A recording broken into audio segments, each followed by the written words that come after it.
ಹಾನಿಗೊಳಗಾದ ರೈತರಿಗೆ ಪರಿಹಾರ ನೀಡಿ ಮಲ್ಲಿಕಾರ್ಜುನ ಗಡಿಯಣ್ಣವರ ಇಳಕಲ್ ಜಿಲ್ಲೆಯ ಹುನಗುಂದ ಹಾಗೂ ಇಳಕಲ್ಲ ತಾಲೂಕಿನ ಅನೇಕ ರೈತರ ಹೊಲಗಳಿಗೆ ಜಿಲ್ಲಾ ರೈತ ಮೋರ್ಚಾ ಅಧ್ಯಕ್ಷರಾದ ಮಲ್ಲಿಕಾರ್ಜುನ ಗಡಿಯಣ್ಣವರ ಭೇಟಿ ನೀಡಿ ಮಳೆಯಿಂದಾಗಿ ಹಾನಿಯಾದ ಬೆಳೆಯನ್ನು ಪರಿಶೀಲಿಸಿ ಸರ್ಕಾರದಿಂದ ಪರಿಹಾರ ನೀಡಲು ಆಗ್ರಹಿಸಿದರು.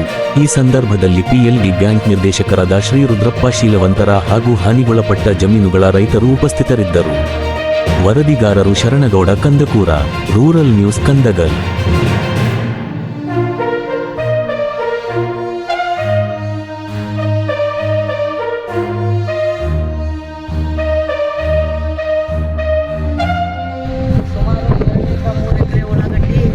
ನಷ್ಟವಾಗಿದೆ.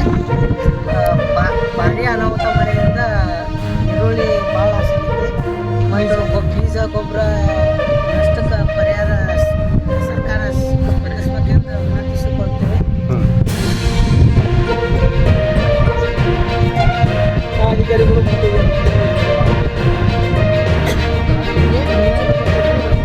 ಯಾವ ಅಧಿಕಾರಿಗಳನ್ನು ವಿಸಿಟ್ ಕೊಟ್ಟಿದ್ವಿ.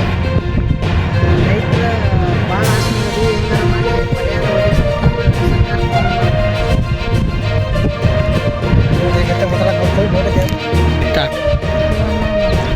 ಇಳಕಲ್ ತಾಲೂಕಿನ ಕಂದಗಲ್ ಗ್ರಾಮದ ನಂಬರ್ 517ರಲ್ಲಿ ಮಲ್ಲಪ್ಪ ಶಿವಪ್ಪ ಧರ್ಮಂತಿಯವರ ಜಮೀನು ಸತತ 15 ದಿನಗಳ ಕಾಲ ಮಳೆ ಎತ್ತಿದ್ದರಿಂದ ಇವತ್ತು ತೊಗರಿ ಬೆಳೆ ಸಂಪೂರ್ಣ ನಾಶ ಆಗ್ಲಿಕ್ಕೆ ಸಿಡಿ ಬರಾಗ್ತೈತೆ. ಆದ ಕಾರಣ ಇವತ್ತು ಸರ್ಕಾರ ಈ ರೈತರ ನೆರವಿಗೆ ಬರಬೇಕಾದಂಥ ಸರ್ಕಾರ ಇವತ್ತು ಕಣ್ಣು ಮುಚ್ಚಿಕೊಳ್ತೈತೆ.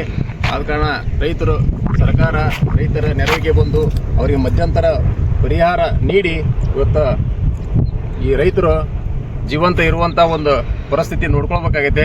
ಆದ ಕಾರಣ ಸರ್ಕಾರ ಬೇಗನೆ ಅಧಿಕಾರಿಗಳನ್ನು ಸರ್ವೆ ಮಾಡಲಿಕ್ಕೆ ಕಳಿಸಿ ಇವತ್ತು ರೈತರ ಬಾಳಲ್ಲಿ ಬೆಳಕಾಗಬೇಕಂತಂದು ಈ ಮೂಲಕ ಭಾರತೀಯ ಜನತಾ ಪಕ್ಷ ರೈತ ಮೋರ್ಚಾ ಬಾಗಲಕೋಟೆ ಇವತ್ತಿಂದ ನಾವು ಸರ್ಕಾರಕ್ಕೆ ಆಗ್ರಹ ಮಾಡ್ತಾ ಇದ್ದೇವೆ.